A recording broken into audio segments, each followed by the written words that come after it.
Good morning, everyone. You are welcome to our international online networking event where Liz and Dr. Ant will give us a lot of information and thoughts about how to survive and thrive in business and beyond. You are welcome. We are very happy to have you. Paul? Yeah, and listen, good morning, everyone. Good morning, members. Good morning, visitors. Good morning from sunny Wales. So looking forward to seeing everyone today and sharing some exciting news later on. So exciting day ahead of us, guys.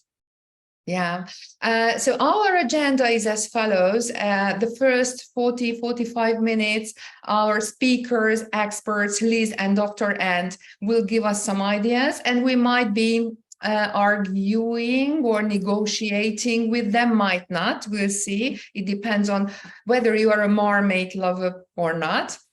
And then it will be your chance, dear guests, to introduce yourself and to do networking together. So let's carry on. Liz, would you be so kind as please to introduce yourself very shortly? Thank you. Thank you, Susanna, and thank you for inviting me. It's an honour to speak today as well. My name's Liz and I run my own mental health and wellbeing charity. I'm also a psychotherapist, so I do work with a lot of children and adults with regards to their mind health. So that's me very shortly. Thank you very much. Thank you very much, Liz. Dr. Ant, would you introduce yourself, please? Sure. As you can probably guess, my name's Ant. My business brand is called Dr. Ant, and I really work with business people, and I call myself a mindset expert. So I show people, mainly in business, that they can be how they want to be, which is all determined by what and how they think. But as Liz says, I'm sure we're going to be opening up all sorts of cans of worms of opportunities over the next half an hour. Wonderful. Thank you very much. All of us have been running businesses for a long time. So all of us are very, very curious about why it is important to understand the difference between surviving and thriving in business and beyond. Please. So would you like me or Liz to go now? It's up to you. What do you reckon, Liz? What's your thoughts on this? Because I think it's all down to how you feel, whether you're surviving or thriving. What do you think?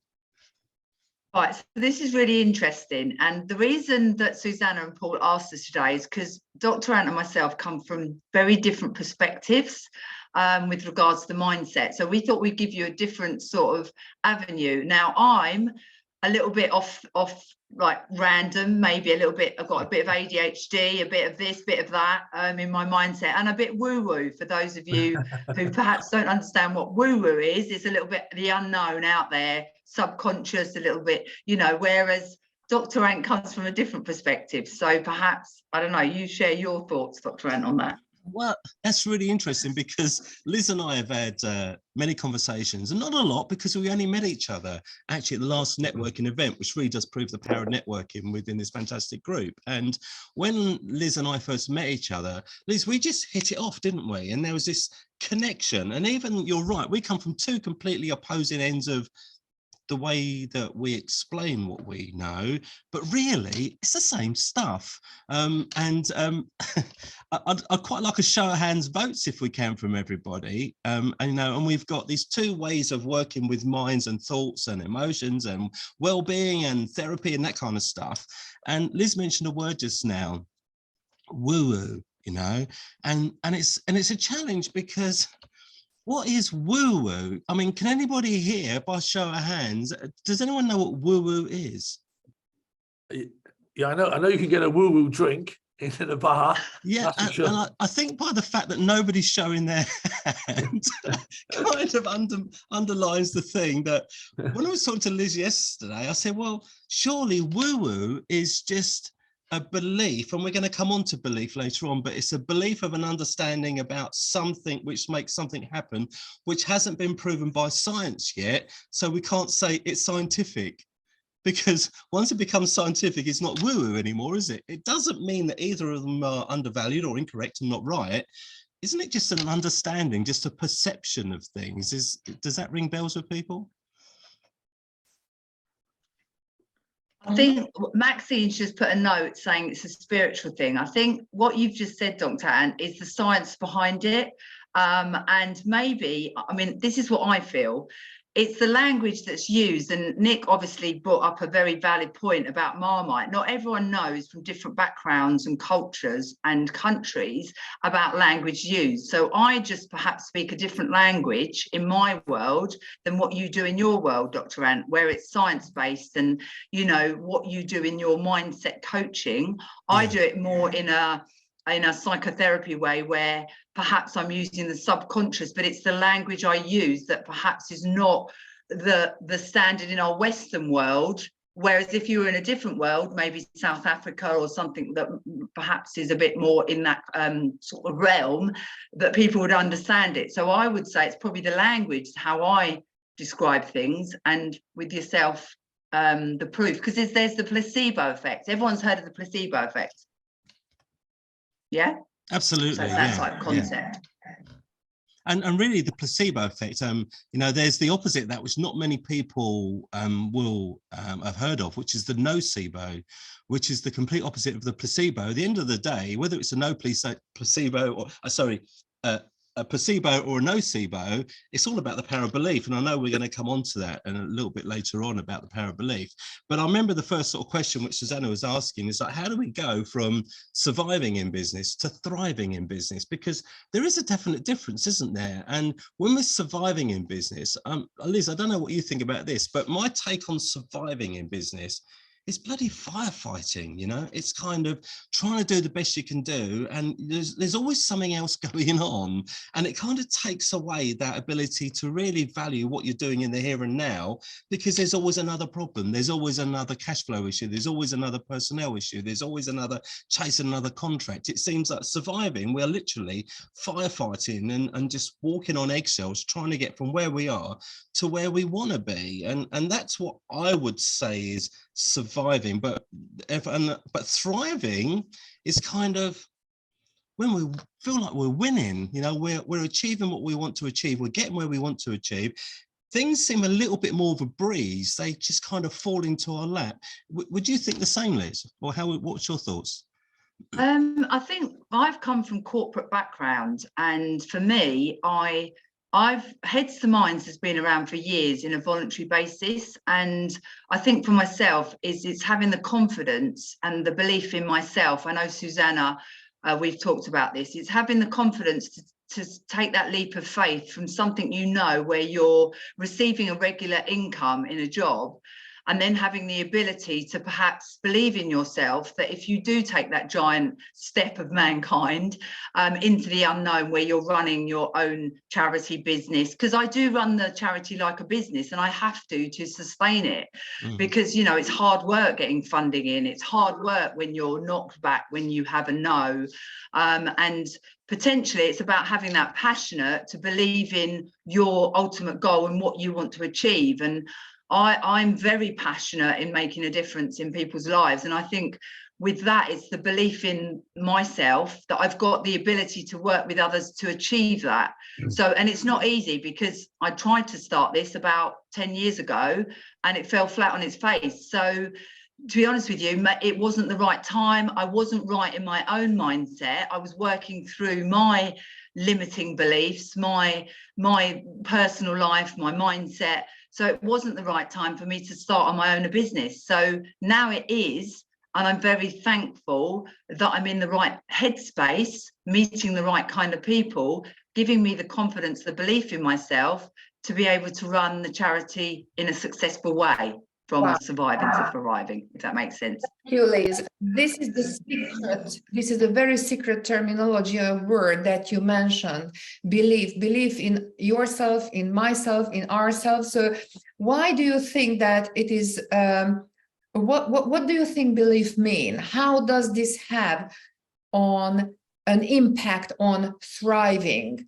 Dr. Ed, what do you think about it? Okay, so to answer this, what I'd like to do, because believe it or not, I mean, my mum's a spiritualist clairvoyant, right? So I do get this from a spiritual clairvoyancy point of view, you know, and I subscribe to it and I believe in it, and I believe there's a bigger universe and there's much bigger stuff going on.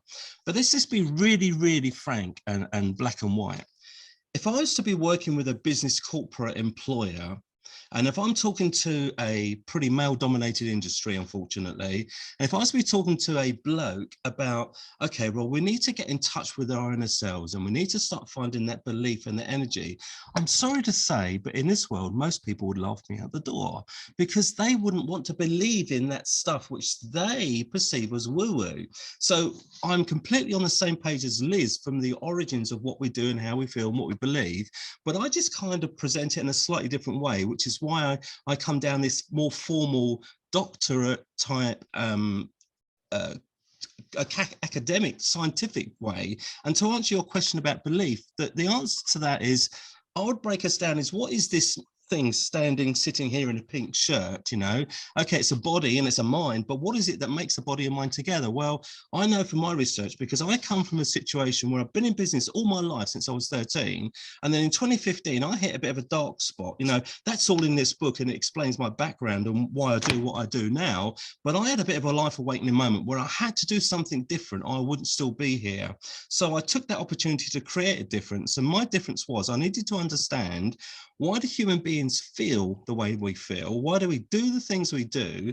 And what can we do to be the best version of ourselves that we want to be? And belief is such a strong component in that, because what I found out is that really what we are, we're a bundle of cells, around 70 trillion individual cells, which make up a human being. And within each cell, yes, sure, we have atoms, we have a nucleus, we have a membrane, but each particular cell can be anything that we want it to be, depending on what our body needs at that time. So if we suffer muscular damage, our cells reproduce and they produce muscle, you know, and if we have other organ damage, our cells repair themselves. I mean, we have a new stomach lining every 90 days. We're like a snake skin shedding from inside out. And that's how we biologically work. You know, we are a chemistry set walking on legs. And belief is a perception based upon where you're at now and where you want to go in life, but it picks up the lessons learned from our history of what's happened to us before in the past. And unfortunately, most human beings spend 95% of their life completely unaware of what their unconscious mind is thinking or the decisions that it makes, which rolls out their life destiny. And the other challenge is that the unconscious mind can process 1 million times the amount of power compared to the conscious mind. So when we've got belief comes from here, the prefrontal cortex. It's the part of the brain which creates imagination, because imagination is belief. We can't believe in something unless we can visualize it, unless we can imagine it, unless we can create it in this space. Because if we can create it here, then we can use the power of our thoughts, which drive then the chemical reactions into what we believe, which then drive our muscular actions and reactions to make us do things, to take actions, and also create feelings within ourselves, because feelings come from those chemical reactions of adrenaline, cortisol, serotonin, dopamine. All those chemicals get released into our body. That's what makes us feel the way we feel. And once we understand why we feel how we feel, we can then do something about it. But the core, Susanna, is belief. It's, if I don't think I can jump that hurdle, I probably can't. If I believe I can jump that hurdle, I probably can. And it's as simple as that. And then we have to be realistic, because we're not bionic men and women, but it's all about belief, because what we believe and what we think is what we become, is what I stand by. Sorry, I'll get off my soapbox. Lovely, amazing, thank you. It was very inspirational. Dear guests, and any of you, would you like to ask anything in regards to belief thriving from Dr. Ant or Liz? And we'll carry on the topic. Just it's very, very interesting. Any questions? Our amazing, beautiful singer, Maxime, or Nick, or Des, or any of you, Annette? And also, I'd like to put up the offering. Now, if people think I'm talking a load of waffle, please say so, because that's where we engage. It's only when we disagree we find out ways to agree and progress and move forwards. So if anyone thinks I'm talking a load of old tosh, please put their hands up and let's discuss it. Yeah. Okay. Liz, would you add anything to this topic? Yes. And I think Venus has put, do you have a method of manifesting, which I love that. Okay, so let me explain. By the way, I was just listening to you, Dr. Ant. I was like, holy shit, that is impressive stuff. I was like, felt like I was in a science biology lesson then, but interesting stuff. Anyway, so with my belief, and do you know what? I'm not talking here saying I'm the fount of all knowledge, because I learned from others, and I've learned from Dr. Ant, and we connected straight away like we did. I actually sang a little song, by the way, because I felt it was, yeah, Dr. Ant that came out. So I work like that. But also belief in yourself can stem from what I think is where you grow up as a child. So you learn behavior from your parents, you observe that perhaps there's things where what's called limiting beliefs, where you say in your head, I can do this, and then you verbally say it, and then someone else says to you, well, you can't do that. And then you perhaps listen to them. And then you believe that you can't do that. So that's that kind of thought process. And it's having the confidence to say, well, hang on a minute, I can do that. I can achieve that if I set my mind to it. Like Dr. Ant said, I have, just through experience, many years, I've said, right, I want to do this. And people have said, well, you can't do that, Liz. And then I look at them and think, and I remember I had a light bulb moment once when I was in corporates, because I wanted to leave and actually sort of follow my path to start my own business and charity. And I remember saying that I was going to send out a message to everyone, a consistent message, because communication is key as well. And someone said to me, you can't do that, Liz. And I stopped. And they went, actually, Liz, you can do it. It's just I wouldn't. And then that was like a light bulb moment for me. And I thought, yeah, I can do this, but I listen to other people. So for me, it is about having something inside, but it's also believing in your abilities yourself, and trusting the process as well. Trusting that, you know, potentially if you are passionate and you want to achieve your goal, you want to set up, you might have some hurdles, you might go back 5 steps, but it's about who you meet to grow in business. And that's why with this networking, I've met Dr. Ant, we clicked straight away. I actually met Maxine at the same time, who was a beautiful angel, and she sung, you know, and I think that's important, where 2 minds come together from different perspectives that can help each other in partnership to grow our brand as well, if that makes sense. I'll zip it now as well. Yeah, that's absolutely makes sense. And thank you so much, Liz. Jumping, okay, belief means that belief in our imagination, our future, our plans, or our people who we have been surrounded by. Molière, the French writer, he said that if you are disappointed in people, you have been in trust, or you have had in trust in them, and you are disappointed in them, it is not their fault. It is your fault because you have chosen in a bad way. I know that my English, so sorry for it, is not so adequate, but I hope you understand what I mean. So Dr. Ant, I'm kindly asking you that explain to us, please, what to thrive in business means. We need to build relationships with people. What's your thoughts on how we affect trust? Yeah, okay, right. And what I'd like to say to this, I'd like to go back to tribes. As a human species, we long to belong, you know. If we're isolated, if we're on our own, we get really stressed, really lonely, and we don't thrive. And thriving is all about being part of a team, being part of a tribe, you know. And as human beings, we are pre-programmed, hardwired. We're not a leopard which works in solitary confinement. We're a herd base, we're a tribal species, and we have to have people around us. And what that means is, if we go right back to the early days of like primitive programming, shall we say, we are always wanting to be accepted as part of a tribe. And on the flip side of that, is the risk that we're not. So the risk, if we flip a coin, so I want to be accepted in the tribe, but the risk is I won't be. And we have to understand, why could I not be good enough to join this tribe? And it might be because I'm not good enough, or I don't feel good enough. I can't do the right thing. I don't have the right skills. I can't bring anything to it. I'm not trusted. All that kind of stuff. There's all those risks about being part of a tribe. And let's face it, being in business and running a company is all about creating a tribe, isn't it? It's about creating that cohesion of people around us and with us that are on the same mission, that want to achieve what we want to achieve.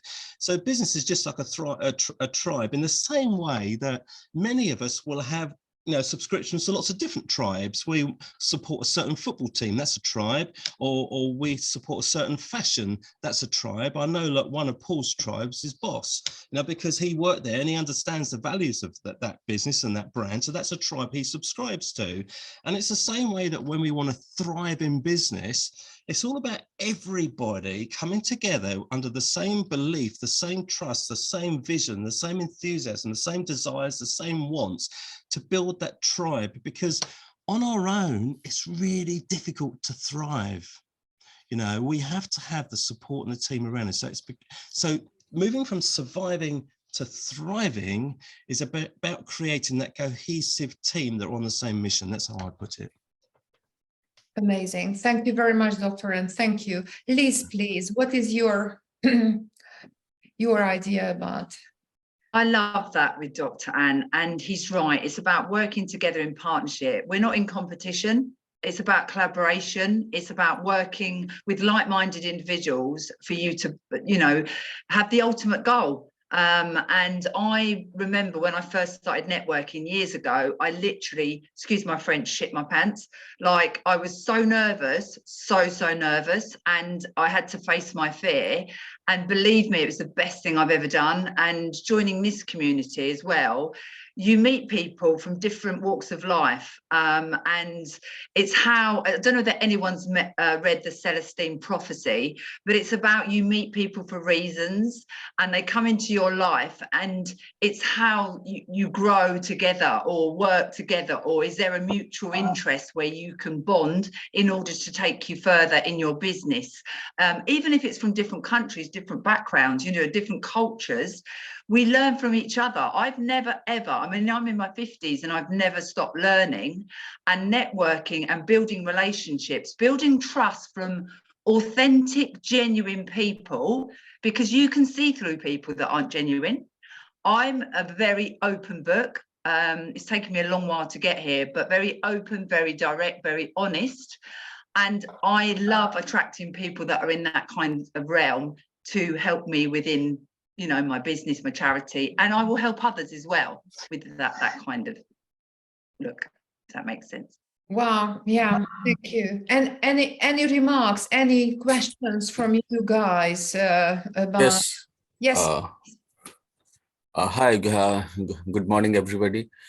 My question is, we're going good in our life every time, but one negative thought or negative aspects comes to our life, then it's destroyed the all enthusiasm and all the process.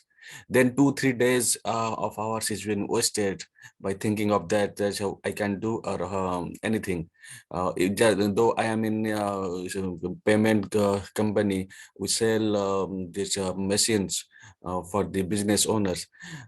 Someone tells you this market is too competitive, then we are thinking that, oh, it is competitive, then we have to move out from this business or something like that. It goes 3 to 4 days, but again we have to come back.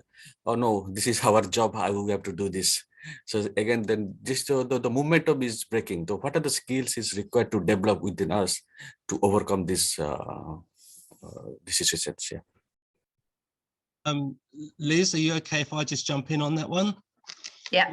Hi, and thank you for asking that question. And what I would say, and Liz and I were talking about this the other day, what is reality? I mean, we've got the past, the present, and the future, right? You know, and what you're saying to me is something hits us in the face in the present, in the here and now, which then kind of knocks us back because we've done all that work in the past. It brought us to a point, something's gone wrong, and we're thinking, well, that was a waste of time that last 3 or 4 days and all that work that we've done. And then we're taking on opinions and beliefs of other people, like what Liz says. You know, someone said to her, well, you can't do that. Well, actually, I wouldn't do it, but you can do it. And it's like, why do we listen to what other people say when actually we believe we know what we're going to do? So the very quick answer to this, because I could talk on hours for this, is this: that the only reality is here and now, right this very second, right now. Whatever you've done in the last 3 minutes, 3 hours, or 3 days has gone. And unless you're Marty McFly, no one can change that, right? Unless you can go back in time, what's gone on has gone on and we can't do anything about it. And likewise, the future, well, what is the future? I mean, we can't change the future. We can't dictate the future. Sure, we can be aware of it and try to create an opportunity within the future. But the most important thing is, I'd say this to you. You know, do you know what I mean by hurdle racers, like hurdlers, when they run along and jump in over the hurdles? Yeah. Yeah. So I've never seen a hurdle race that looks behind them when they're racing. And that's the thing, because if a hurdler was to be running along worrying about what's gone on yesterday and what's gone on before, you can guarantee their shins are going to be absolutely scarred to bits because they're going to keep tripping over and falling over to the hurdles of today. And it's all about forgetting the past, letting it go, you know, just learning. That's what's brought me here today, good, bad, ugly, or whatever it may be. That's what's brought me to the here and now.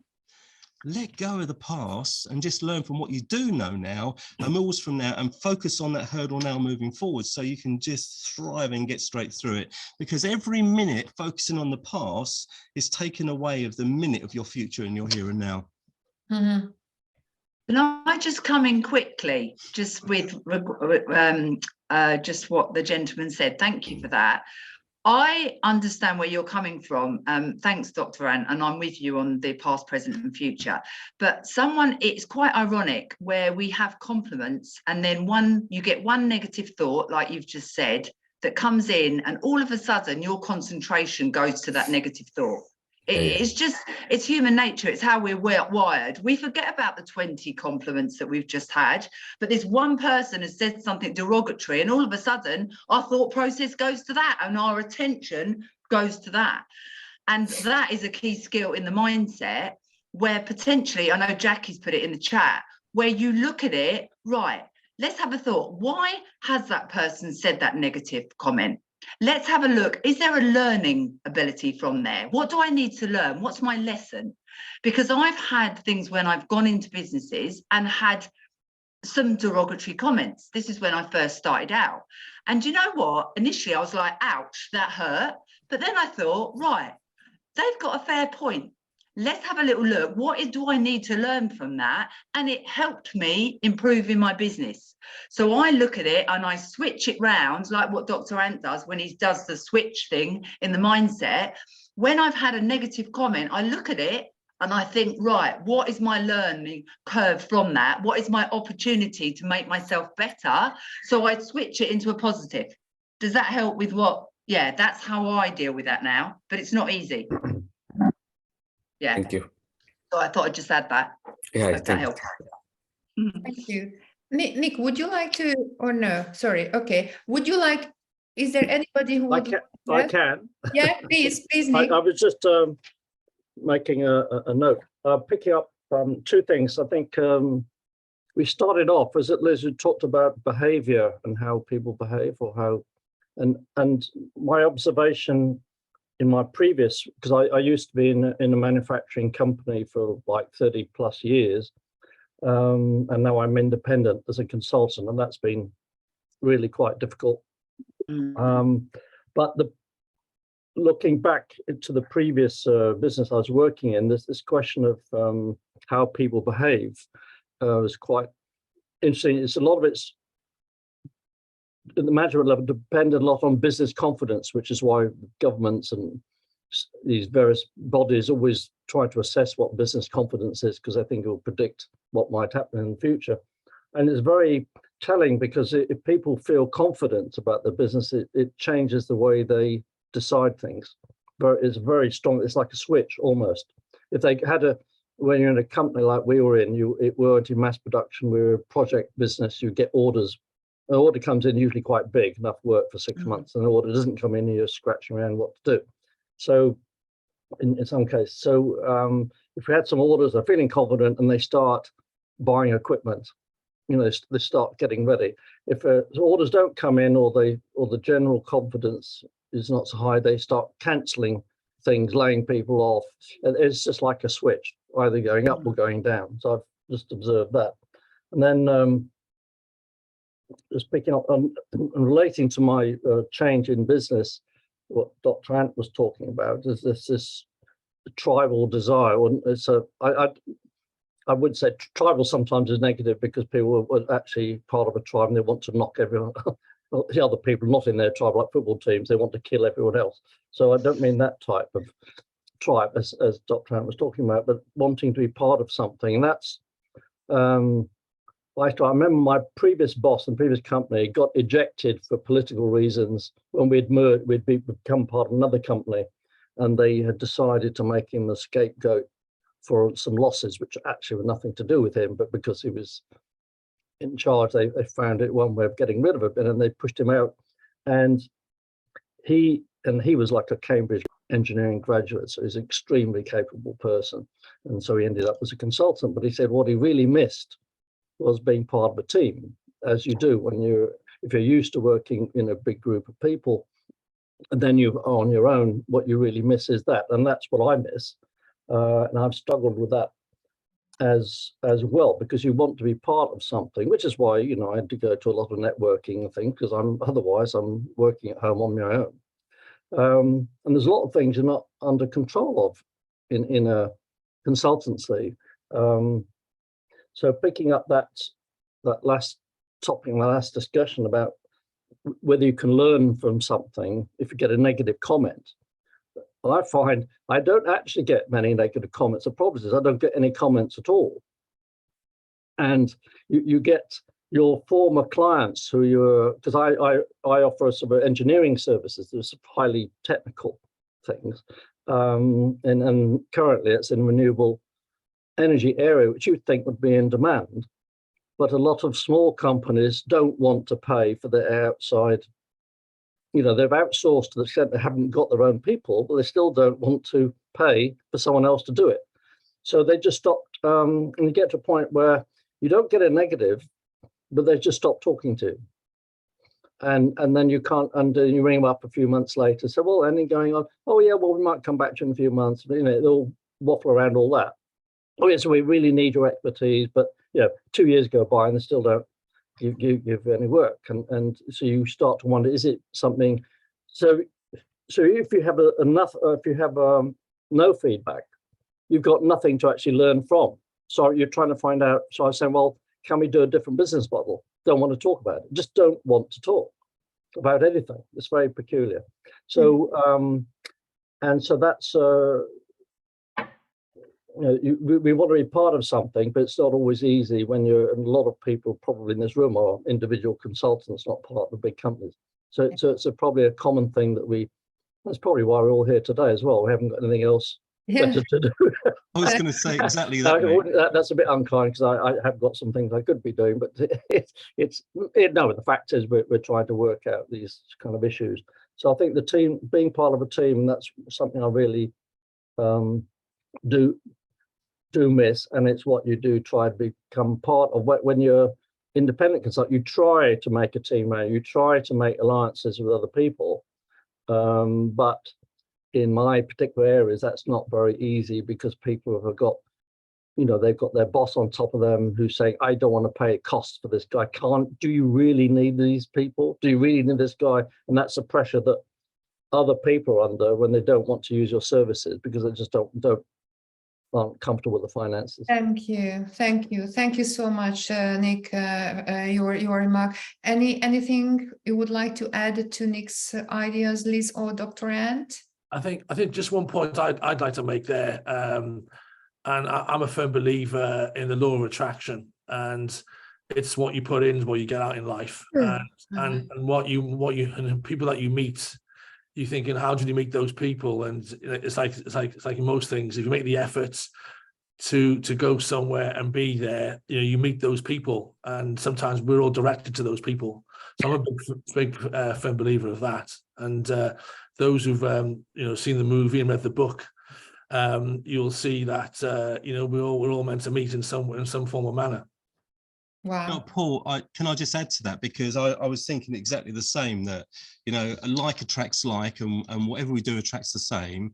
And it's like when we drive through an area, if there's dumped rubbish, you can guarantee there's going to get more rubbish dumped there because someone set the standard. So whatever there is attracts the same.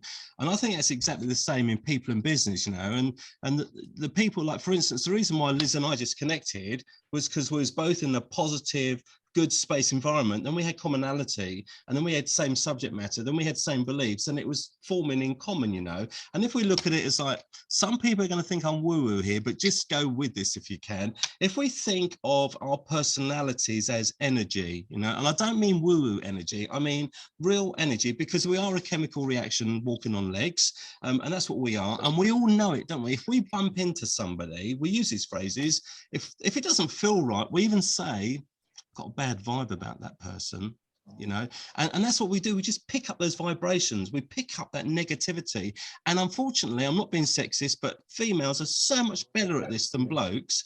If you walk into a room, a female will be able to tell straight away if someone's had an argument. If there's negativity in the room, if there's been an issue, it's like, oh, this doesn't feel very right, because we're sensing through our sixth sense, which is actually a sense which we've been programmed in Western societies to not listen to, which actually we should be listening to, is our sixth sense, because it's our most instinctive sense, is to pick up feelings and pick up feelings of other people. And the way we do that is by wavelengths. And if we look at, we can plug any one of us into a necessary brain scanning machine, and we can see when we're stressed and angry, our wavelengths would be like this all over the place. But when we're calm and relaxed and in a state of theta, our wavelength would be much calmer. And if we look at that as like combining it to like waves in a sea, we either have destructive conflict or we have constructive conflict. And what I mean is, if we've got two waves and they're hitting against each other, that creates that clash, that creates that feeling where we're just not getting on with people, where two alpha males are in the room, they're trying to take control, and there's a clash of personalities, because really it's a clash of energy. And it's the same way when you've got a submissive person and somebody else, and they're on the same wavelength, it just kind of works. People get on with each other. So what I would say is, and speaking of what Nick was saying there, and I think you're absolutely right, Nick, when people are in a good spirit and they've got new contracts coming in the business and stuff is going well, there's a feel-good vibe, and everybody picks up that vibe, consciously or unconsciously. It's all about, because when the people at the front, the leaders and the owners and the inspirational people heading the business, when they've got passion and power and purpose and intent, that positive vibe emanates. People just pick it up consciously and unconsciously. And like Paul said just now, the secret, I mean, I know there's a lot of woo-woo and fluff in the secret and the law of attraction, but actually it's true, because whatever we put out, life is a mirror, and if I turned up at HBBA event completely like bitch faced and fed up and angry and miserable, I wouldn't have met Liz, because she wouldn't want to be attracted to that kind of person, or anyone else, or Jackie we had a lovely chat to, or Daryl or Michelle, or all these people. If we was just negative when we turn up, who wants to talk to a miserable bastard? No one does, It's all about being positive, isn't it? And wanting to engage, because what we put out, we attract. So I just finished this, Susanna, by saying, life's a mirror. Whatever you put out, you get back. Lovely. Can I just add to just a few bits? Sorry, because honestly, we'll get off on a subject because the mind is so powerful. I totally agree with Paul. It's the law of attraction, and all that is energies, and it works both ways. So if it's like a magnet, like exactly what Dr. Ant said, mirror neurons that we have in our mind. It's when we talk to ourselves in a negative self way, that is a form of you're talking to yourself negatively. So you're telling yourself, and you're then sending out signals that perhaps your energy is not. It's like when you walk into a room, like you said, you can cut the atmosphere with a knife. It's your inner child, it's your intuition that leads you to a certain place as well. I totally agree with that. However, this is what I'm going to pick up from Nick as well, Nick, and please go with this in the right kind of way, is that if I believe, now this is only from my own perspective, okay, and now I might be wrong, but we've all got our own opinions, and whether we agree, it doesn't matter. You know, we cannot control other people. We cannot control what they do or what business they give us. So I've found that when I have something that's a block, and I'm not getting anywhere, I think to myself, well, what's going on here? There's a block for a reason, because it's like a magnet, or you're putting out, it's a block. So I personally will try other avenues, because if something's not, and you're having to chase someone, then does that mean that there's no flow there? So what I'm meaning is, in energy, there is a flow. It's like when you plug a socket in, like what Dr. Ant says about the science behind it. If you cut it, the energy stops. So if something's not flowing in your direction, Nick, and you're having to chase constantly, then is that worth looking at whether that's the avenue to go down? Do you see what I'm saying? I'm just trying to help with, if there's a constant block and it's been 2 years, really, do they value your business? Or is it like looking at someone that does value what you do, Nick? Do you see what I mean? I'm trying to help to a certain degree. No, I agree with what you're saying, and I'm just saying that is one of the elements you have to deal with. Exactly. And in particular, you're talking about the people around you and so on. So when you're a consultant, you're not always choosing who's around you. You just get what comes along. And the problem sometimes is you having to deal with whatever the dynamic is in your client's business. And so if they don't have a very good dynamic, and there's not much you can do about it, because actually the more you try to make them confident or go forward to do something, if they don't have the right dynamic within themselves, you're not going to get anywhere. So you're right. I mean, I haven't spent 2 years doing nothing else. I'm just saying that as a company. I'll keep saying, well, we'll call you, when we need you, sort of thing. So I'm doing other things. And it is right. You're right to say, well, you've got to have good people around you, and so you look for companies who do want to do something. and Nick, can I just add something on there? Easy to deal with. Yeah. Sorry. Okay. Sorry, Dr. Ant. And then I just would like to add something on there to both what Liz and Nick were saying as well, and that many years ago, when I was like pushing, I was a really committed, forthright salesperson at the end of the day. I'll be constantly out there putting people over the line and making stuff happen, right? But what I've learned is society has changed now, and where people used to be quite willing to be pulled over the line, people aren't so much nowadays, because people have got their own values and self-worth, and things are a lot tighter now. And what I've changed over the last 3 to 4 years really is that I don't try and pull people over the line now. Because when you try and pull someone, all you get is resistance, and they're going to resist back. So what I do now, Nick, and this is just not just picking on yourself, mate, but this is just in general, is that I do the best I can honestly do, and to put out the best that I can, and always be the best, turn up and be the best, and pay forwards by doing and offering the best that I can, because it's so much easier to work with people in other businesses when they lean in, when they want to work with me. That's so much easier because they've got that emotional desire to want to work with me. So I'm really just pushing out the best I can to get them to lean in, because when they're leaning in, it doesn't take much to pull them over the line, because they want to come over the line, as opposed to like pushing and pulling and pushing, trying to pull people over the line, and you get resistance. And I hope that makes sense to some people, my weird and woolly way of trying to explain it, but it's all about just creating the want and the desire in other people to want to work with you. I see. Thank you very much, Dr. Ant. And I would like to read Daryl's idea regarding the previous couple of minutes. And Daryl says, when you know who you are, you attract your who. Very, very true. Very, very true. And before, I'm kindly asking you, Liz and Dr. Ant, to give us your 3 takeaway tips tips on how to move from surviving to thriving in business and beyond. Let me show you the book, this book, Quick Wake Up the Pilot, written by Dr. N, the brain whisperer.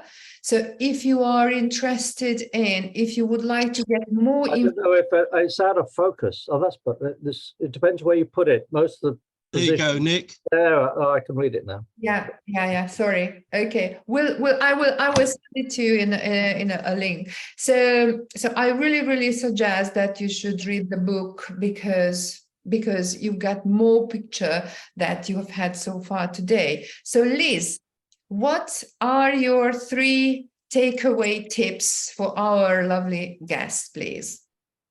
Okay, so interesting what Daryl said. I think, first of all, you need to get right in your own mindset. So self-awareness and building your own mind muscle. And what I mean by that, you maybe have another chat regarding overwhelm and all the thoughts that go in. So you need to really give your space in your mind capacity to take your business forward. So that's self-awareness and what's going on, which is what Dr. Ant mentioned. Stop living in the past. We're here in the now, so the power of now. So practice tools and techniques to help you with that kind of respect. I think belief in one's ability with the right kind of passion and the right kind of focus. Like I met Daryl the other day when we were at the event, and definitely on the same sort of path and alignment, and also networking with like-minded individuals. Put yourself out there in order to actually meet, like I have with Dr. Ant, fantastic people that can take you and you can work together in collaboration. But yeah, those kind of things. There's loads more, but they would be my probably 3 top. But your own mindset is very important. Thank you. Yeah. Thank you so much, Liz. Dr. Ant, what are your 3 takeaway tips? Okay, well, I've got a 2+1 formula, being a bit scientific. So I would say, number 1, it's passion. Find your passion, because once you've got your passion, then you can apply purpose to it, because when we got passion and purpose, we can sprinkle it with a little bit of intent. So the 3 things I'm going to say is passion, purpose, and intent, because those 3 together create, Susanna, belief.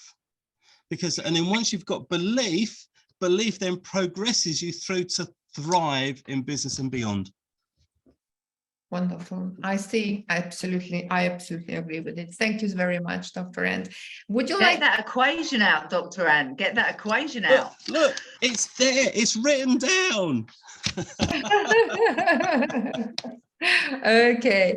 I can't see a square root in that equation. It can't be right. Nick, for you, I'll add one. I love that. Yeah. Okay.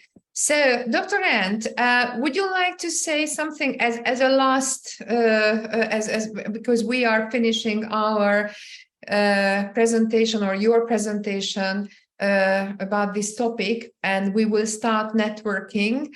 And I would like to ask all of your amazing guests to introduce themselves. But before we do that, Dr. Ed, would you like to say anything about why do you think that this is a basic book for our business owners, our members, for all of us to read? In what way does your book help us? Okay, thank you, Susanna. This particular book, it's about to go to publication in the real world. So if anybody would like a copy, drop me an email and I'll send a copy in the post with my compliments. All right. There's no cost involved in getting this book. There's only a nice group here from the HBBA members. And as part of being a HBBA fellow member, part of my tribe, and I don't mean me as ownership, but me as in part of this fantastic tribe.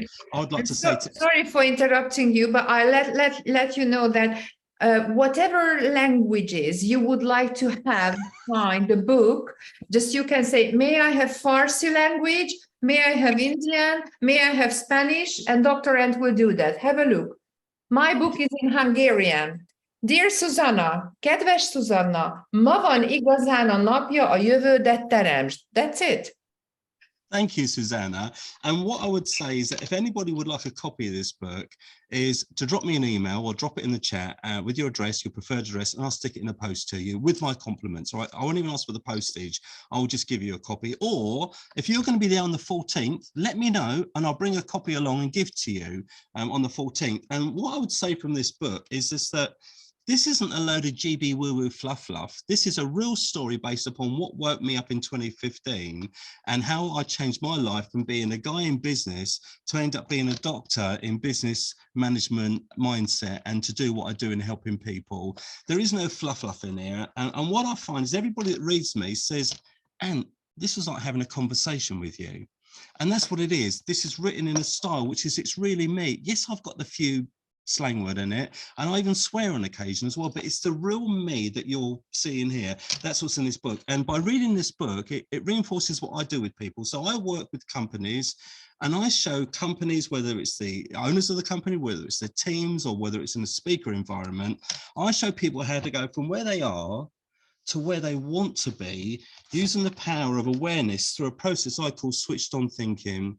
And switched on thinking is a methodology I created when I needed help in my mind back in 2015, and I couldn't get help because trying to get proper like counseling, therapy help for people in business, you just can't get it because most therapists don't understand business people and how people and entrepreneurs work, because we're a risky old bunch and that doesn't always fit within a normal world. So I created my own solution. So switched on thinking is a methodology specifically designed for business owners, entrepreneurs, risk takers, leaders, to move you from where you are with your teams to thrive in business and beyond.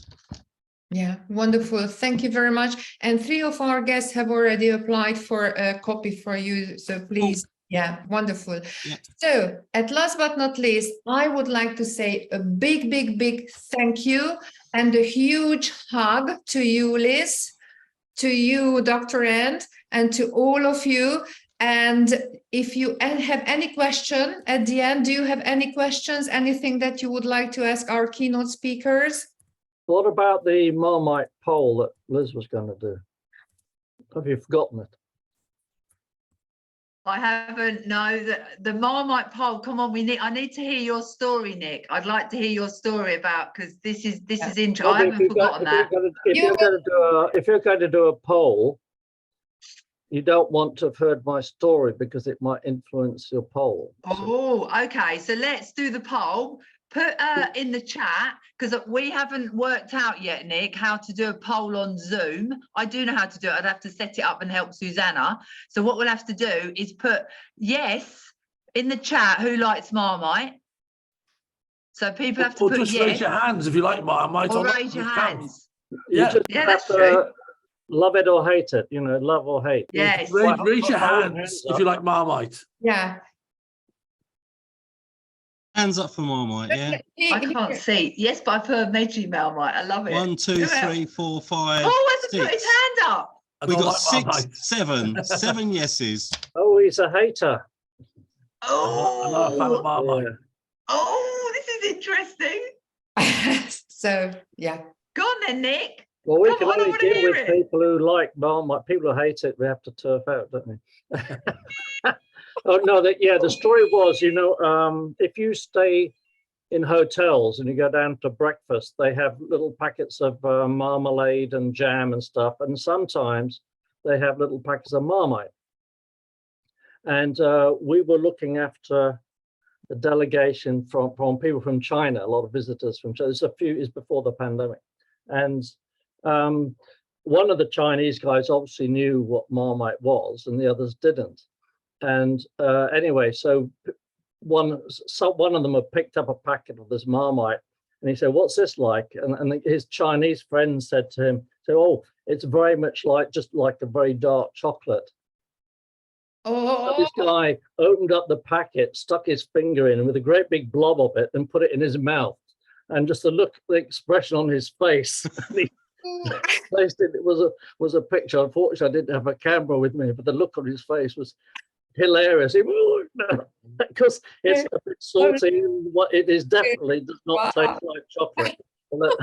So that was my story anyway. So lovely. you give it to unsuspecting people.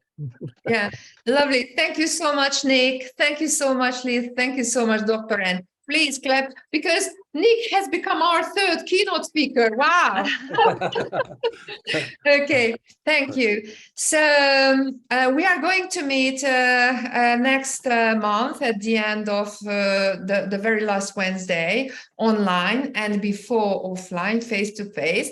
But let me ask, please, Paul, to say something about our plans, with the biggest thank you to Liz and Dr. Ed. Thank you very, very, very much. Yeah. So well done, Dr. Arndt and Liz. Fantastic for sharing all your great tips today. Just let you know, members and visitors, our next upcoming events. It's going to be on the 14th of June. It's going to be in the Token House restaurant in London. It's going to be networking jazz soul concerts by the wonderful Maxine Ryan, who's there. Give us a big wave, Maxine. Is she here with us? I think she might have left. Yeah, she might. Maxine, we've been on this morning, so we're gonna concert with Maxine, and also the event is sponsored by Santos B2B Growth Hub. They'll be sponsoring the events, and obviously they'll be telling you all their plans on their business, what they have, what they do as a company. What we have planned then for later in the year is our business trip to Budapest. Those of you who came last year. I went last year, and Susanna, and it was an absolutely amazing trip for 2 days. So put that in your diary. It's going to be the 4th and 5th of October. That should be going out very, very soon. Those who want to join us, it's going to be amazing events and a great opportunity to expand your business in Hungary and Europe with businesses who will be attending. And then furthermore, those visitors online today, please stay on, and obviously we can tell you about all the wonderful benefits and features that if you want to be part of our community, and look at our membership opportunities that we have on offer for you as well. Thank you so much. Thank you so much, Paul. And I'm finishing the record, if you don't mind, recording the session. And